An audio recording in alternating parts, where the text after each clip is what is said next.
नमस्कार संस्कृत के प्रिय विद्यार्थियों, मैं आपका बहुत बहुत स्वागत करता हूं मैग्नेट ब्रेन्स पर। मैं पंकज तिवारी एक बार पुनः आपके लिए फिर से हम लेकर के आ रहे हैं अपनी जो कक्षा 11वीं की शाश्वती की बुक थी उसी का दूसरा नंबर का जो हमने पाठ किया था ऋतु चित्रणम।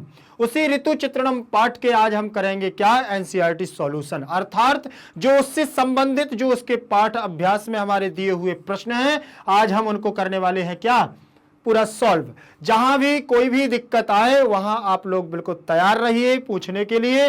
तो आज हम करेंगे हमारी पाठ पुस्तक में जो भी जितने भी द्वितीय पाठ के प्रश्न उत्तरी हैं आज हम लोग उनको क्या करेंगे, चलिए देखते हैं।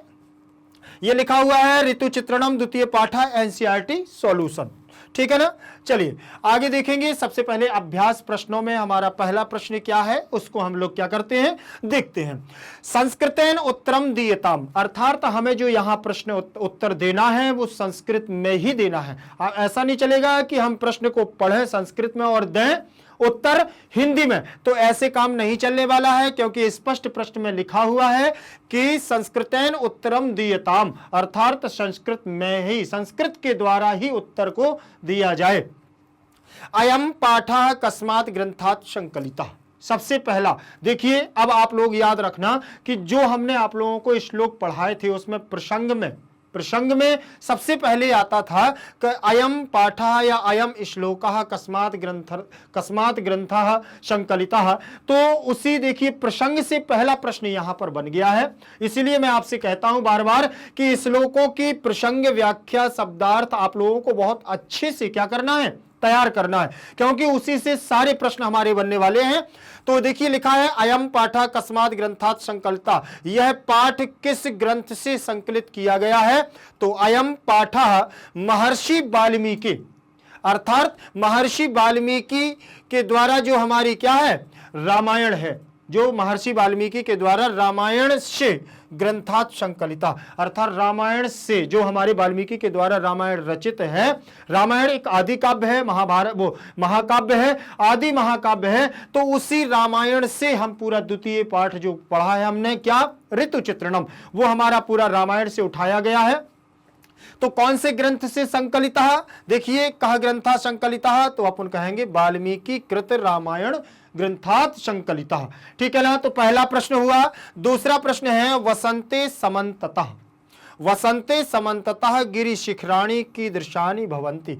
वसंत में चारों ओर गिरि माने पर्वत, शिखराणि माने शिखरों पर, पर्वतों के शिखरों पर, कीदृशानि भवन्ति, कैसा शोभायमान या कैसा होता है, कैसा दिखता है। याद रखिएगा कि दृश्यानि भवन्ति, अर्थात शिखरों पर पर्वतों के जो ऊंचे ऊंचे पहाड़ थे उनकी चोटियां कैसी होती थी, कैसी दिखती थी।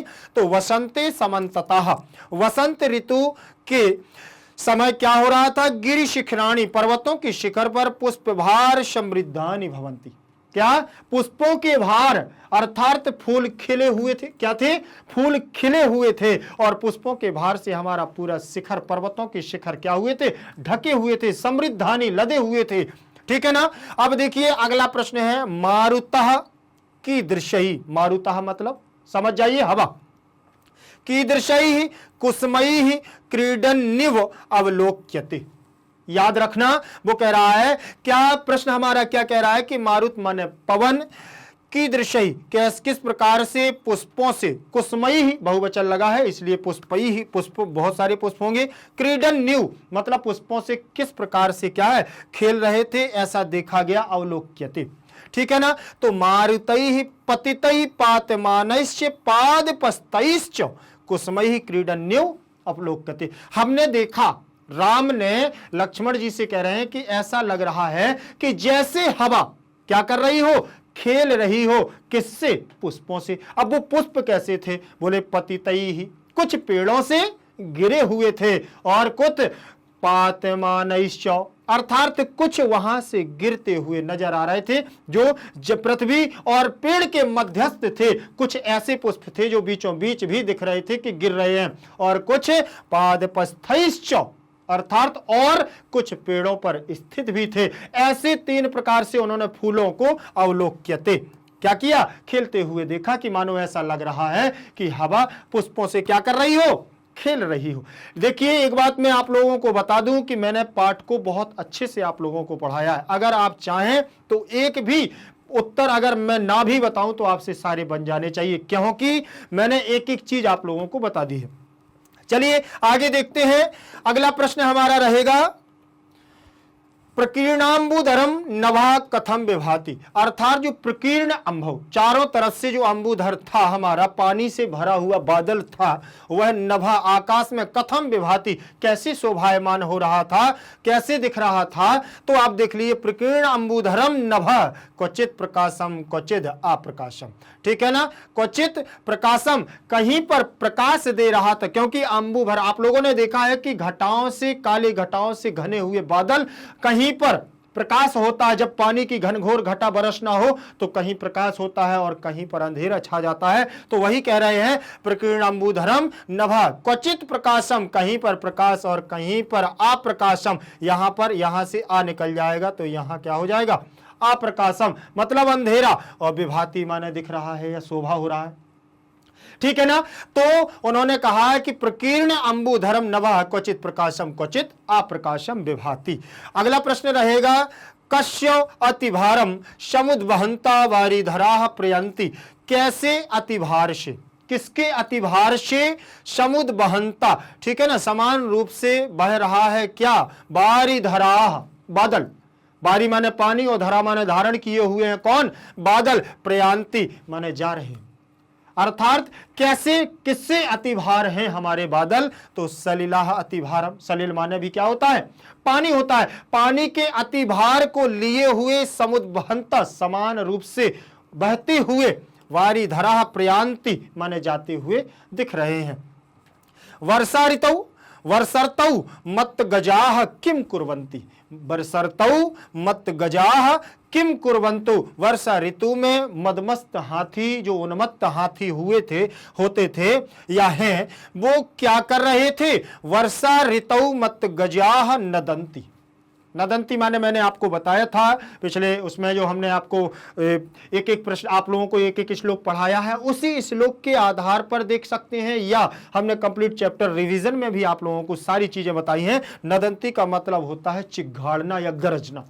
ठीक है ना। तो वर्षा ऋतु में मदमस्त हाथी या जवान हाथी या मद से मस्त हाथी क्या करते हैं, चिघाड़ते हैं या गरजते हैं। ठीक है ना। अगला प्रश्न हमारा क्या रहेगा, देखेंगे। अगला प्रश्न है, शरद ऋतौ चंद्रः कीदृशो भवतु। यहां शरद ऋतु होगा, शरद ऋतु अर्थात शरद ऋतु में चंद्रमा कीदृशो भवति, कैसा हो जाता है। ठीक है ना, शरद ऋतु में चंद्रमा कैसा हो जाता है, शरद ऋतौ चंद्रः विमलः भवति, अर्थात मलिन हो जाता है। कैसा, मलिन भाव में। हमने आप लोगों को बताया भी था कि जिस प्रकार से रोशनी बर्फ के ढक जाने से या भाप कर देने से दर्पण में हमें अपना चेहरा स्पष्ट नहीं दिखा देता, वैसे ही शरद ऋतु में क्या है, हमारा चंद्रमा क्या है, बहुत ही सुंदर और सुशीलमान क्या होता है, दिखाई देता है। लेकिन जब वर्षा ऋतु निकल जाती है, उसके बाद हमारी अगली ऋतु आती है, तो वहां पर क्या है, विमल और मलिन हो जाता है। यहां पर विमल का अर्थ होगा बहुत ही सुंदर, अच्छा। कानी पूरित्वा तोय धरा प्रयातः। कानी किस किस को पूरा कर देता है, कौन, तोय धरा, बादल, तोय माने पानी और धरा माने धारण किए हुए, किस किस को पूरा भर करके, तोय धरा माने बादल, प्रयातः माने चले जाते हैं। किस किस को भरते हैं, कानी लिखा ना, किस किस को, तो कानी माने नदियों को भर जाते हैं, नदी के तट कानी चा, और अगर कह सकते हैं सराह या तडागाह, तो सब जगह, और समुद्रों को भी, सागरों को भी क्या है, लबालब भर करके क्या करते हैं, और पूर्व इत्वा तोय धरा प्रयाता, अर्थात सबके नदी के तटों तक भर भर करके कहां चले जाते हैं बादल, तोय धरा प्रयांति, अपने आकाश को छोड़ करके चले जाते हैं। अस्मिन पाठे तोय धरा इत्यस्य के पर्यायाः प्रयुक्ता। यहां पर इस पाठ में तोय धरा के कौन कौन से पर्याय प्रयुक्त हैं या प्रयोग किए गए हैं, तो अस्मिन पाठे तोय धरा इत्यस्य अंबुधरा, एक जगह अंबुधर आया है ना, वहीं पर वायुधर भी आया हुआ है, एक जगह घनाः आया हुआ है, च एते पर्यायाः प्रयुक्ता, अर्थात और इतने पर्याय यहां पर क्या किए गए हैं, तोय धरा के प्रयोग किए गए पूरे पाठ में। ठीक है ना। तो याद रखिएगा कि पाठ में पर्यायवाची भी बनते हैं, तो उन पर्यायवाचियों को भी अपन लोगों को तैयार करना है, क्योंकि परीक्षा में कुछ भी पूछा जा सकता है। पर इच्छा का मतलब ही होता है दूसरों की क्या इच्छा है पूछने के लिए, वो अपन को याद रखना है। चलिए अगला प्रश्न हमारा रहेगा, अगला प्रश्न इसी के आगे हम देखते हैं ये, कीदृशः आदर्शः न प्रकाशते, कीदृशः, ठीक है ना। तो किस प्रकार का आदर्श न प्रकाशते, नहीं प्रकाशित होता है, निःश्वासांधो आदर्शः न प्रकाशते, ठीक है ना। निःश्वास अर्थात आवाज, ठीक है ना।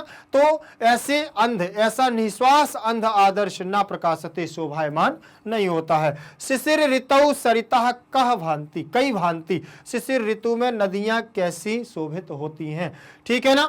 शिशिर ऋतौ सरिता हिम आद्र बालुकास तीरे भांति, अर्थात शिशिर ऋतु में नदियों के जो हमारे तीर हैं वो कैसे शोभायमान होते हैं या शोभित होते हैं। तो उन्होंने कहा हिम आद्र, अर्थात भाप के या बर्फ के छोटे छोटे हिमकणों से हमारे नदियों के किनारे क्या हो जाते हैं, आच्छादित हो जाते हैं और शोभायमान होते हैं। हमने आप लोगों को याद रखना कि हिम जो हमारा होता है, हिम माने छोटे छोटे कण, इसको तुषार भी कहते हैं। तो जैसे हिमाद्र के लिए हम तुषार शब्द का भी क्या कर सकते हैं, प्रयोग कर सकते हैं। चले आगे देखते हैं हम, अगला हमारा जो प्रश्न बनने वाला है वो है रिक्त स्थान पूर्यत। क्या लिखा हुआ है, रिक्त स्थान पूर्यत। अब रिक्त स्थान में देखेंगे, यहां पर ये आ गए हैं, यहां से देखते चलेंगे आप लोग सीधे सीधे। समन्ततः, समन्ततः पुष्प भार समृद्धानि शिखराणि सन्ति। समन्ततः, समन्ततः चारों ओर शिखरों पर क्या दिख रहा था, पुष्प भार समृद्धानि, फूलों के भार से समृद्ध थे सारे हमारे क्या, शिखरों की चोटियां, शिखराणी, ठीक है ना। नवः विभाति, आकाश कैसे थे, प्रकीर्ण अंबुधरम, कैसे, प्रकीर्ण अंबुधरम, अर्थात एकदम पूरे पानी से भरे हुए। बारीधराः महीधराणाम श्रृंगेषु विश्रम्य पुनः प्रयान्ति, अर्थात बारीधर माने क्या है, पानी, बारीधर का मतलब बादल, अर्थात पानी से भरे हुए बादल। महीधराणाम माने पर्वत, पृथ्वी के धराणाम, पृथ्वी को धारण किए हुए हैं कौन, बोले पर्वत, और श्रृंगेषु पर्वतों की चोटी, षष्ठी लगी हुई है इसलिए की का यहां पर अर्थ निकलेगा। तो महीधराणाम पर्वतों की, श्रृंगेषु माने चोटियों में, विश्रम पुनः बार बार विश्राम करके, प्रयान्ति माने चले जाते हैं कौन, तोय धरा बारी धरा बादल, ठीक है ना। तोय धरा नभः त्यक्ता प्रयाता, तोय धरा माने होते हैं बादल और नभः माने आकाश, छोड़ करके चले जाते हैं, प्रयाता माने चले जाते हैं। निश्वासांध आदर्श युव, क्या है, निश्वासांध आदर्श युव चंद्रमा न प्रकाशते। देखिए सबसे ऊपर एक प्रश्न आया था हमारा, वही है, अर्थात जो ऊंची श्वास होती है उस श्वास के द्वारा अगर दर्पण में हम क्या है ऐसे कर देते हैं तो उस श्वास के कारण दर्पण में जो हमें अपना चेहरा मलिन होकर के दिखाई देता है, तो वो इसी प्रकार से यहां तुलना कर दी, निश्वासांध आदर्श युव चंद्रमा न प्रकार से। अगर जिस प्रकार से श्वास के कारण हमारा चेहरा नहीं दिखाई देता, उसी प्रकार से उसके कारण और हमारा ये बादल छा जाते हैं, तब हमारा चंद्रमा प्रकाशित मान नहीं होता है और मलिन हो जाता है, उसकी रोशनी क्या हो जाती है, कम हो जाती है। आगे देखेंगे, इसके बाद आगे देखेंगे हम, अगला प्रश्न आया है हमारा तीसरे नंबर का। पहले हमारे एक पदेन उत्तर थे, ठीक है ना, उसमें लिखा हुआ था संस्कृतेन उत्तर दीयताम, दूसरे आए हमारे रिक्त स्थान। अब तीसरा प्रश्न आया है अधो लिखिता नाम सा प्रसंगा व्याख्या कार्य, अर्थात अधो माने नीचे और अधा माने नीचे, लिखिता नाम माने लिखा गया जो है, लिखा हुआ, सा प्रसंग इसकी संदर्भ प्रसंग, जो हमने प्रसंग पढ़ा उस सा प्रसंग व्याख्या करिए, इसकी व्याख्या भी अपन लोगों को करना है। देखिए यहां लिखा हुआ है, मारुतः कुसुमयी पश्यो सौमित्रे क्रीडन्यु समन्ततः। क्या लिखा, मारुतः कुसुमयी पश्यो सौमित्रे क्रीडन्यु समन्ततः। आधा श्लोक है, श्लोक की आधी पंक्ति दी है ना, लेकिन यहां पर अपन को तो पूरा बताना पड़ेगा ना कि इस कौन से ग्रंथ से लिया गया है, इसमें प्रसंग क्या चल रहा है, इसका वर्णन क्या है, तो ये सारी चीजें अपन को बतानी पड़े। श्लोकांशो यम, यह श्लोक का जो अंश है, ठीक है ना। श्लोक अंशो अयम, यह श्लोक का अंश है अस्माकं पाठ्य पुस्तकस्य, हमारी पाठ्य पुस्तक की ऋतु चित्रणम इति पाठात उद्धृता, ऋतु चित्रण नामक पाठ से उद्धृत किया गया है। मूलतः एषः पाठ, मूलतः यह पाठ कहां से आया है, देख लीजिए, वाल्मीकि विरचितात, वाल्मीकि के द्वारा विरचित की गई क्या, रामायण महाकाव्यात, रामायण महाकाव्य से संकलितोस्ति, संकलित किया गया है।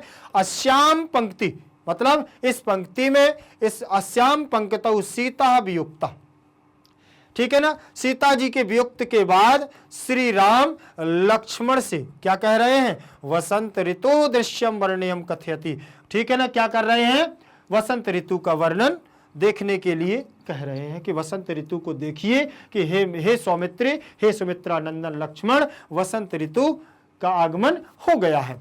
चलिए हम आगे देखते हैं, आगे देखेंगे इसमें, ये हमारा था प्रसंग, प्रसंग के बाद हमें लिखना है इसमें क्या, व्याख्या। व्याख्या दिया हुआ है सौमित्री, सौमित्री का मतलब है हे सुमित्रा नंदन, अर्थात कौन है, लक्ष्मण है यहाँ, तो आप यहाँ लक्ष्मण भी कर सकते हैं, लक्ष्मण, ठीक है ना, तो स्पष्ट और हो जाता है। ठीक, अब यहाँ पश्य माने इतः वीक्षा, माने इस तरफ देखो, ठीक है ना, पश्चिम माने देखो, मारुतः अयम वायु, मारुतः अयम वायु, यह क्या है, वायु है, समन्ततः सर्वतः, चारों ओर, ठीक है ना, कुसमयी, कुसमयी का मतलब होता है पुष्पैः सह, क्रीडन्युव, क्रीडति यथा प्रीतीयते, क्रीडन्युव का मतलब होता है खेलते हो, मानो ऐसा लग रहा है कि क्या है, हवा पुष्पों से खेल रही हो, तो यू आ गया, मनहु मानहु जनहु जानहु इति शब्द आ जाते हैं, अगर ये शब्द आ जाते हैं तो वहां उत्प्रेक्षा अलंकार का योग बन जाता है। ठीक, व्याख्या, व्याख्या संदर्भ प्रसंग व्याख्या सहित अपन को करना है, तो अब भावार्थ भी लिखना पड़ेगा। भावार्थ क्या है वो देख लें।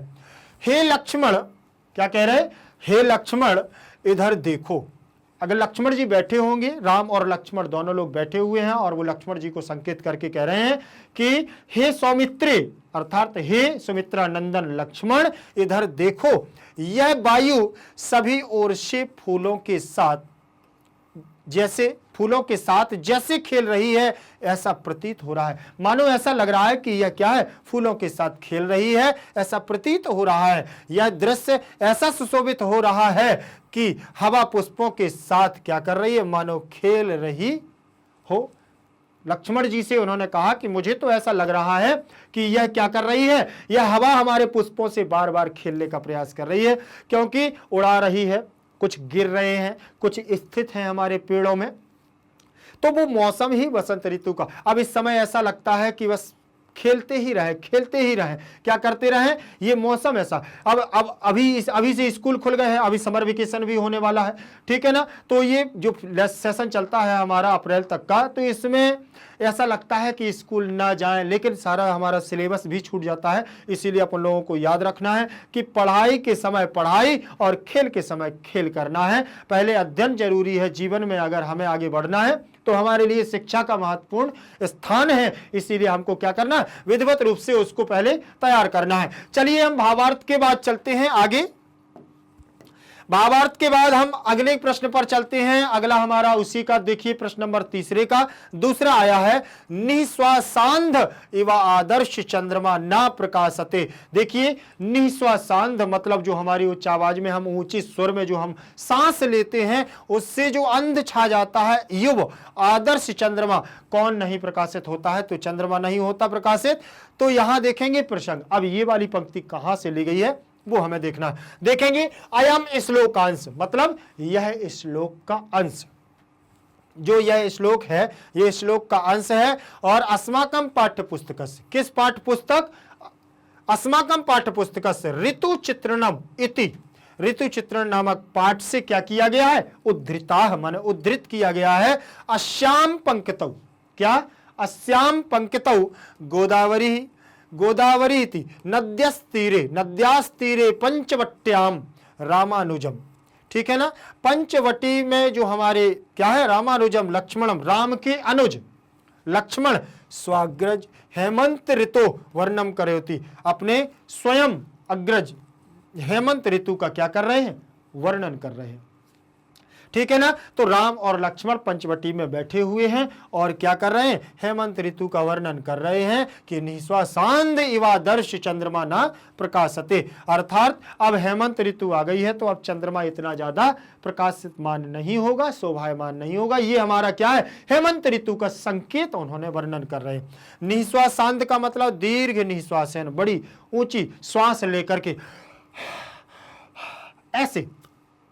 अंधा माने मलिना, अंधा माने मलिना, मलिन हो जाती है चंद्रमा की रोशनी। आदर्श युव माने दर्पणवत, ठीक है ना, शीशा, दर्पण जो हम लोग देखते हैं शीशा, ठीक है ना। चंद्रमा मिरर जिसे बोलते हैं। चंद्रमा माने शशि। ना प्रकाशते, ना प्रकाशते का मतलब ना शोभते, ना प्रकाशते मतलब ना शोभते, ना प्रकाशमान होता है ना शोभित होता है, ठीक है ना। चलें आगे चलेंगे हम।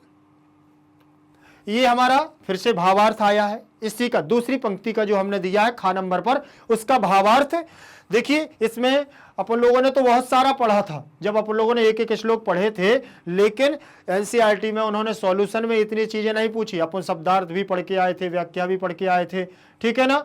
तो बहुत सारी, और हिंदी का संस्कृत, संस्कृत का हिंदी, लेकिन ऐसा यहाँ कुछ लिखने के लिए, यहाँ तो डायरेक्ट लिखने के लिए। तो अगर आप अतिरिक्त पढ़ते हैं तो परीक्षा में आप सारा कुछ कर सकते हैं, ठीक है ना। चलिए भावार्थ, भावार्थ में देखिए, दीर्घ निःश्वास से मलिन, दीर्घ निःश्वास से मलिन दर्पण के समान, किसके समान, दर्पण के समान चंद्रमा सुशोभित नहीं होता। निःश्वास से मलिन दर्पण के समान चंद्रमा सुशोभित नहीं होता रहा है। भाव यह है कि जैसे लंबी सांस से निकली हुई भाप से अंधा मलिन हुआ दर्पण शोभा नहीं देता है, उसी प्रकार से सूर्य द्वारा आक्रांत हुआ हिमकणों से मलिन हुआ चंद्रमा शोभित नहीं हो रहा है। जो चंद्रमा सूर्य से प्रकाशित होता है, लेकिन आज उस पर बोले क्या हो गया है, हिम के कणों के कारण वह मलिन हो गया है, प्रकाशमान नहीं हो रहा है। जिस प्रकार से शीशे पर उस पड़ जाए तो वह क्या है, प्रकाशमान नहीं होता है, उस पर चेहरा अच्छे से नहीं दिखता है। तो कितना हमारा याद रखिएगा कि कितनी अच्छी यहां पर एक दूसरे से क्या है, तुलना की जाती है, उपमा की जाती है, तो याद रखिएगा, ठीक है ना।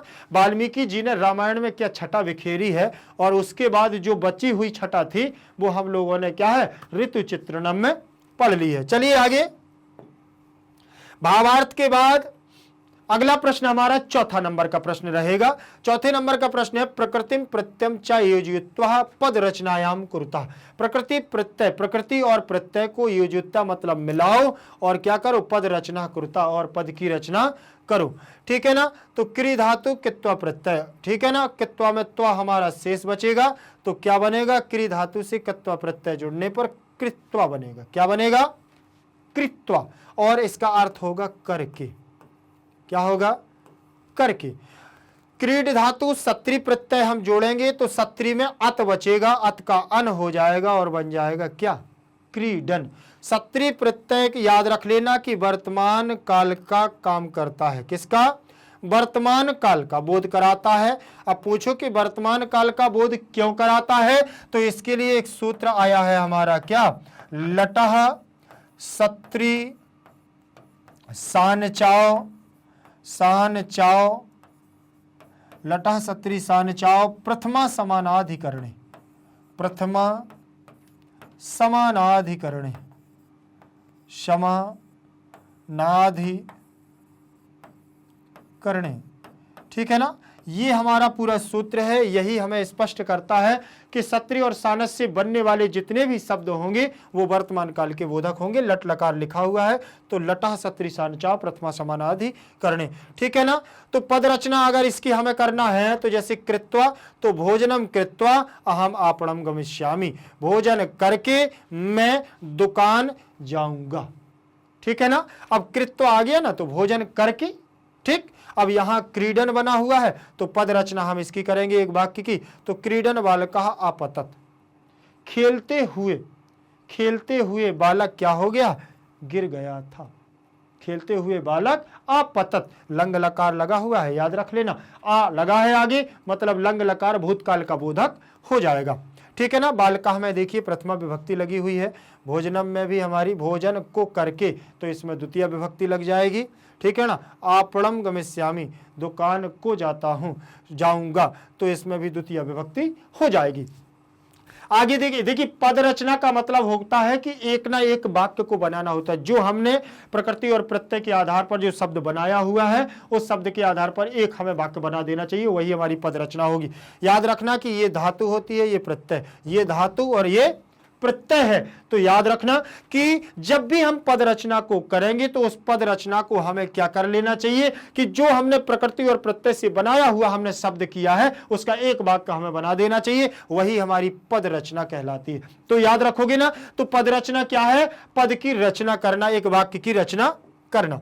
चलिए आगे देखते हैं हम। अगला प्रश्न हमारा जो होगा देखेंगे, अभी उसी प्रश्न में हम चल रहे हैं। उसी प्रश्न में और भी आपके लिए क्या है दिए हुए हैं पद की संरचना करने के लिए। तो हमारा मूल शब्द क्या है? प्रकृति क्या है? गंध, और मतुप प्रत्यय लग जाता है। तो मतुप प्रत्यय में हमने पहले भी बताया था कि मतुप प्रत्यय में ये पकार और उकार की हो जाएगी क्या? इत संज्ञा, और मत शेष बचेगा। क्या बचेगा? मत। मत का हो जाएगा वत, और वत का बन जाएगा क्या? वान। तो शब्द हमारा क्या बन जाएगा यहां?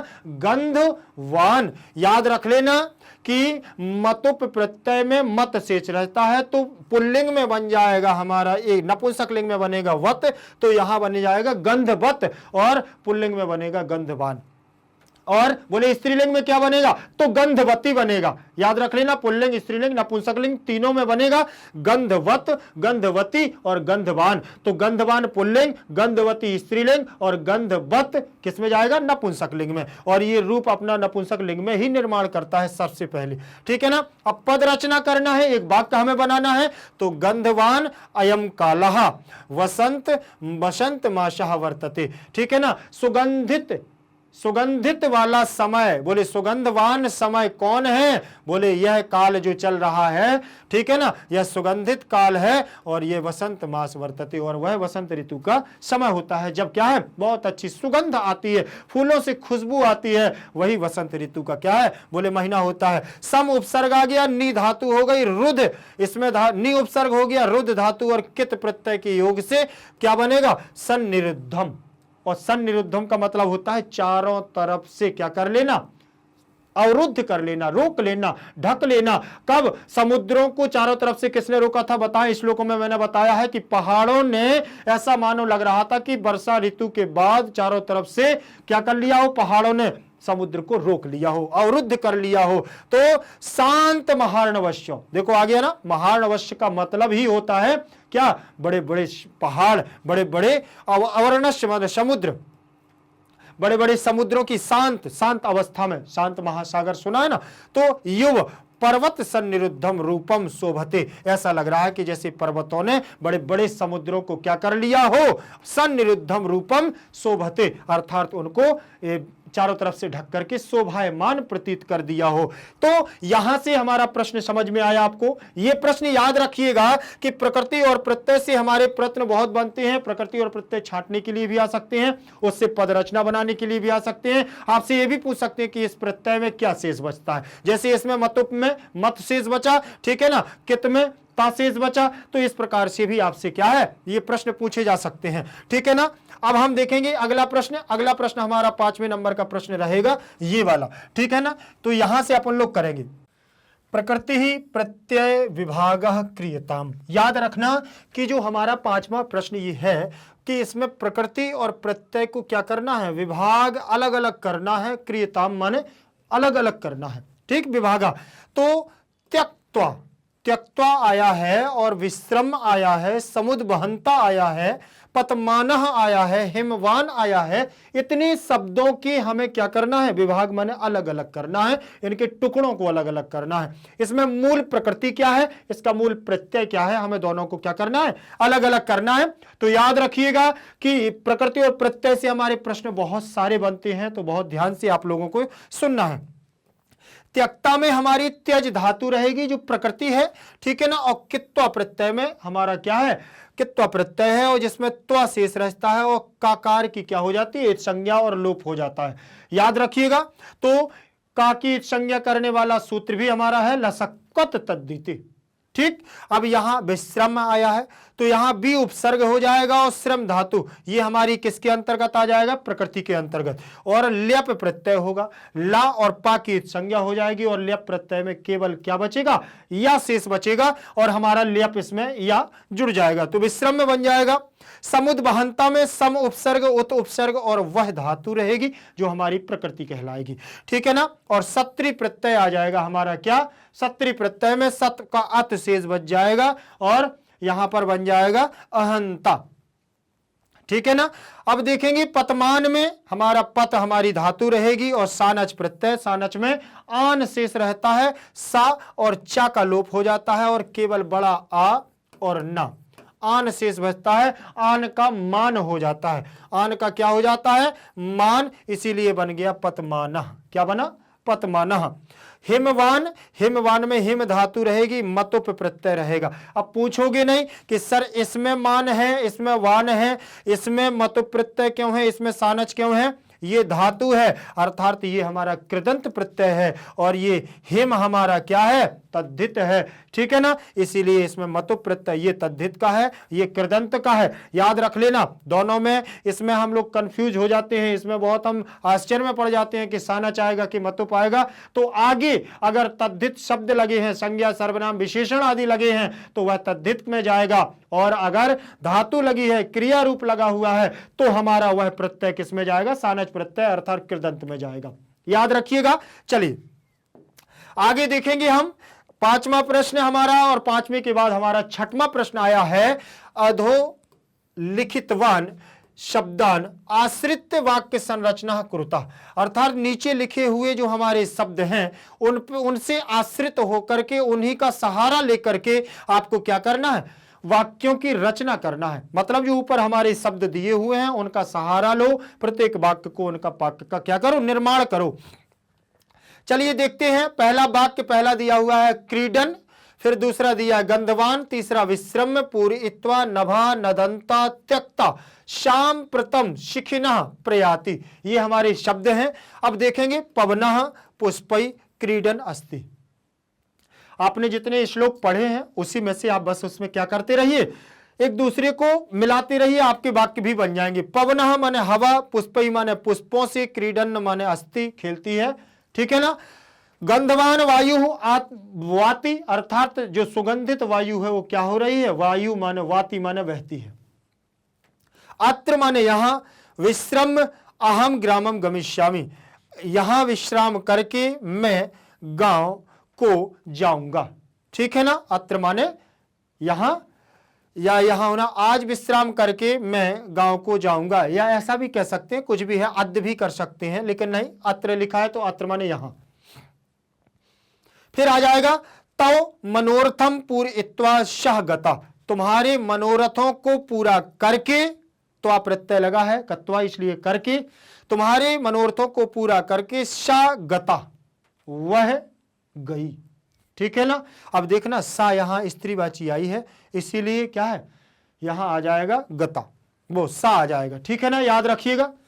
आगे चलेंगे हम, अगला हमारा प्रश्न रहेगा, अगला प्रश्न हमारा देखें कौन सा है, अरे इसी का छठवें प्रश्न के अभी और है हमारे, जो हमारे दिए, अद्य नभा विमलम वर्तते, अगला हमारा जो शब्द है वो नभा है, तो आज नभ आकाश क्या है, विमलम वर्तते, शोभायमान दिखा, अच्छा प्रतीत हो रहा है। नदंता मेघा वयम जनयंती, नदंता मेघा वयम जनयंती, चिघाड़ने से बादल क्या है, भय, लोग बादलों से क्या है, डरते हैं, भय में भयतीत हो जाते हैं।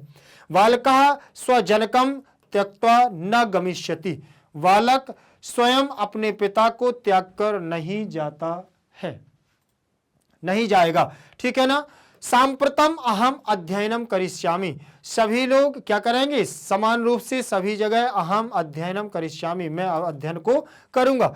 शिखिनः वर्षा काले, ठीक है ना, मोर वर्षा काल में नृत्यंती माने नाचते हैं, रमा पाठशाला प्रयाति, रमा पाठशाला को क्या है, जाती है।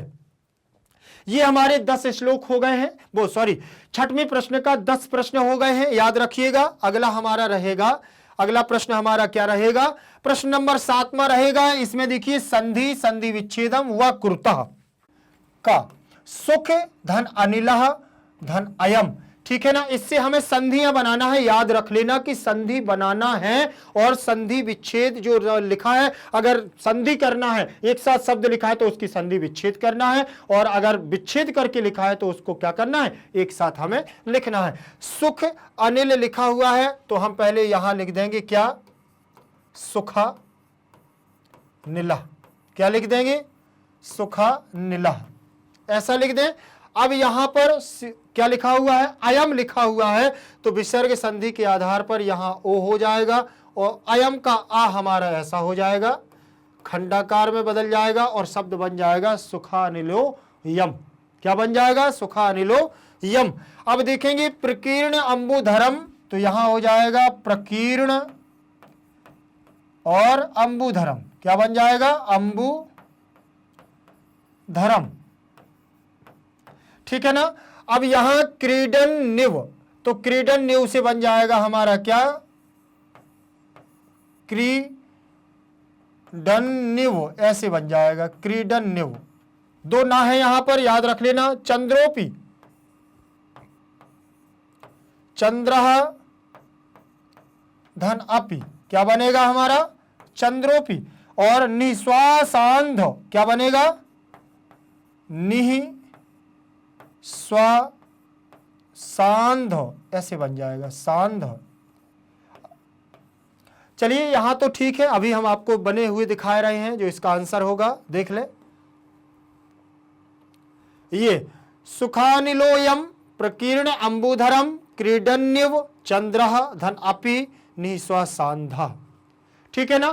तो हमने यहां से आ और आ मिलकर के यहां दीर्घ आ बना दिया, यहां विसर्ग था तो यहां ओ बन गया, आ हमारा इसमें आ जाएगा, खंडाकार आ में आ जाएगा, और प्रकीर्ण का आ और अंबुधर का आ दोनों मिलकर के यहां बड़ा आ बनाएंगे और शब्द बनेगा प्रकीर्णांबुधरम। ठीक है ना।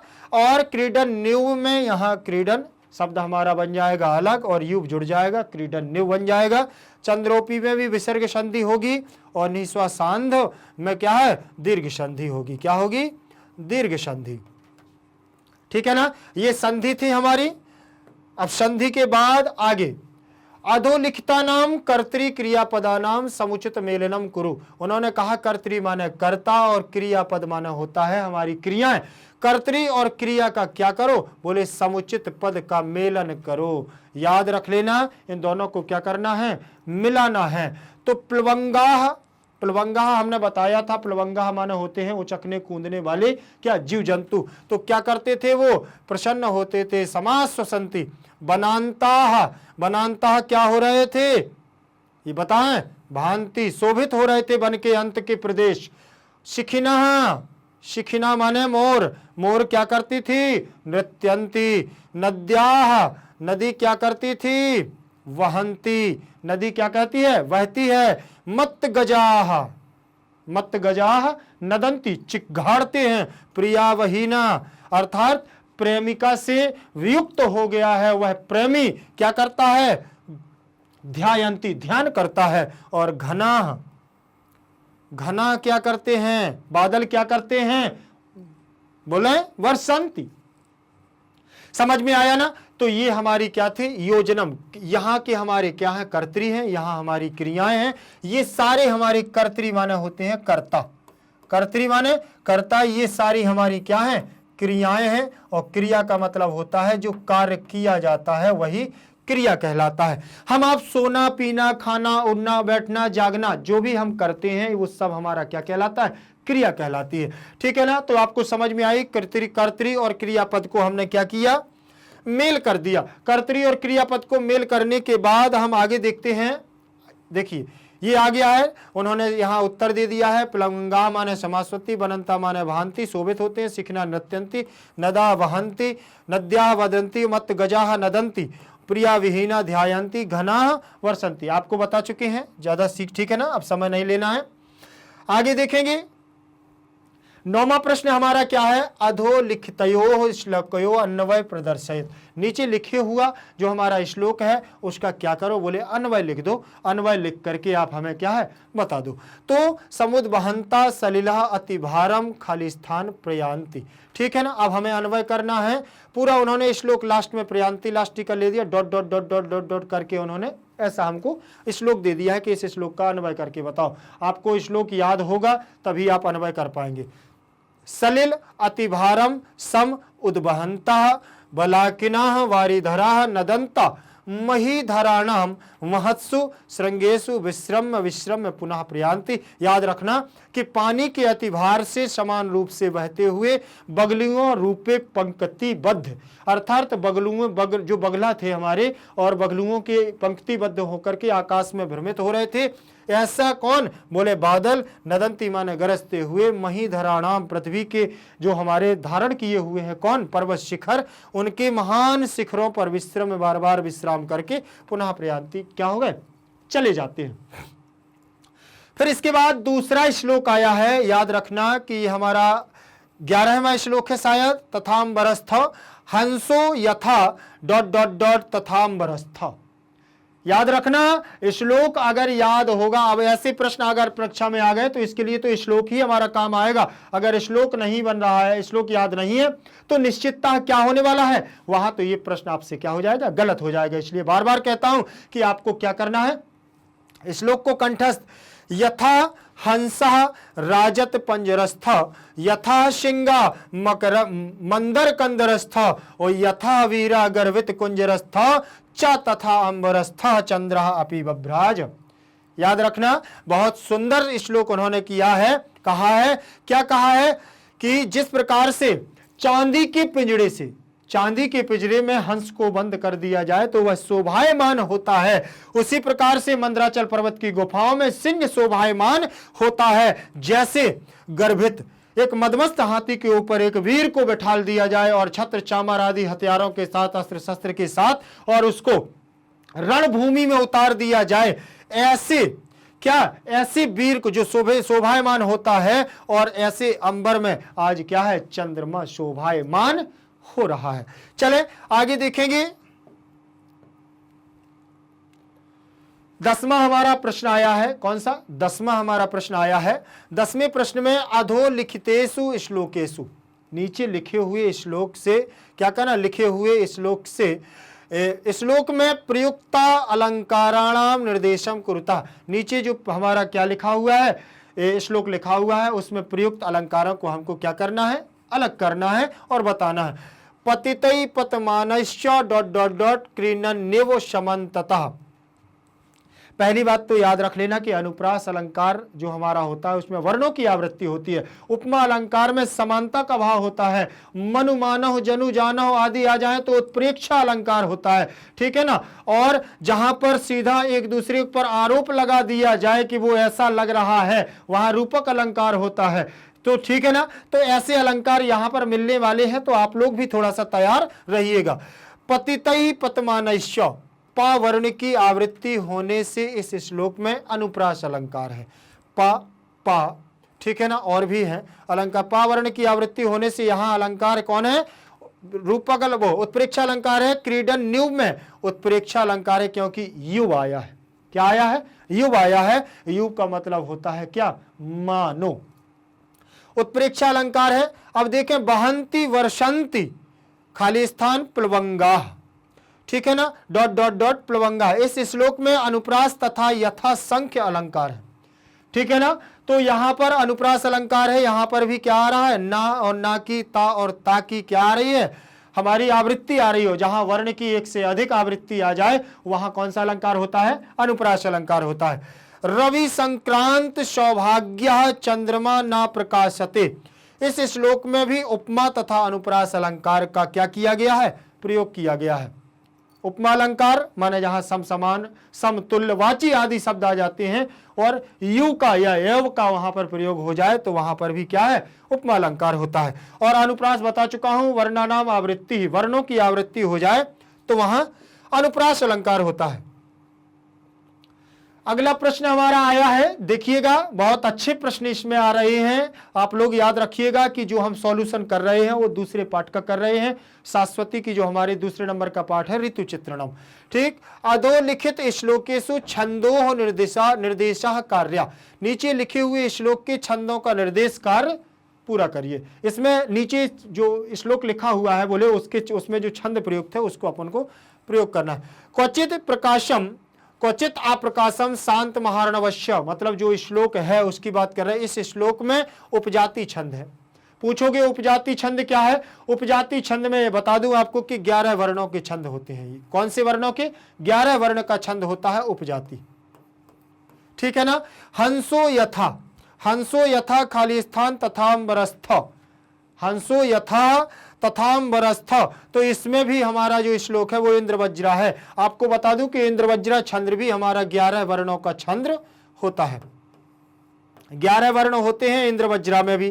ठीक, अब लिखा हुआ है रवि संक्रांत सौभाग्य, रवि संक्रांत सौभाग्य ...